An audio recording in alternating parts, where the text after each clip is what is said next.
Good morning mga buddy. So nandito naman tayo ngayon sa ating kalamansi farm.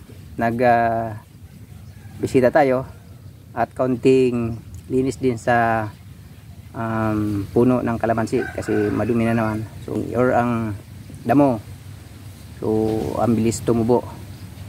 So may gusto akong ikwento sa inyo na napansin natin dito sa ating kalamansi na posibleng sakit ng kalamansi. Pero bago natin ituloy ang ating kwento, gusto ko munang pasalamatan ang ating mga subscribers sa inyong panonood, sa lahat ng nanonood ng ating video. Maraming salamat sa inyo.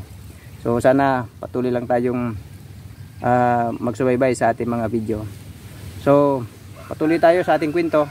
Ito yung aking napansin sa kalamansi. Mayroon kasi akong isa dito na napansin na yung sanga o yung puno ng kalamansi, yung dagta niya lumalabas. So may napagtanungan ako nito na ito daw ay posibleng sakit ng kalamansi. So tingnan natin kung ano ang mangyayari nito, kasi ang advice din sa atin is putulin daw. So ipapakita natin yung dagta na lumalabas sa kalamansi. Ano siya, matigas na kasi siguro ilang araw na din ito. Ngayon ko lang naman napansin. So ipapakita ko sa inyo. So kung mapapansin natin mga buddy, so ito siya. Ito, tinuro ko na ito. Ito yung dagta. So yan daw ay sakit ng isang kalamansi.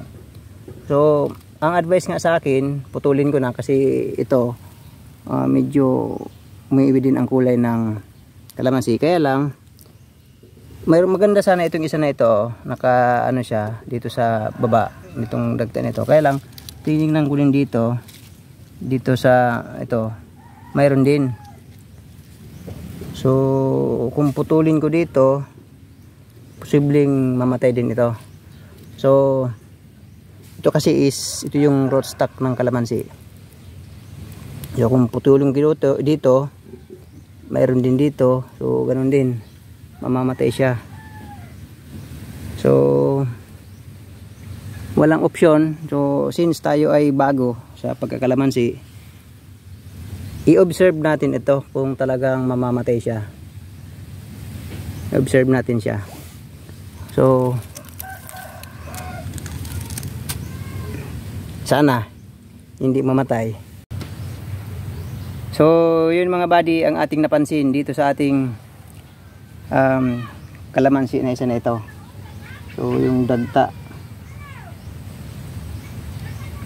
na lumalabas dito sa puno nitong kalamansi. So tingnan natin. Subaybayan nyo mga buddy kung ano mangyayari dito sa kalamansi na ito, especially doon sa mga bago pa lang na magbabalak din na magkalamansi. So at least familiar kayo sa kalamansi. So basta continue lang tayo sa pag-alaga nito. So abono, spray. So tingnan natin kung mag-sprout siya or talagang tuluyan siyang mamamatay. Yun lang mga buddy. Maraming salamat sa inyong panonood. Sana lagi niyong subaybayan. God bless po mga buddy. Please like and subscribe.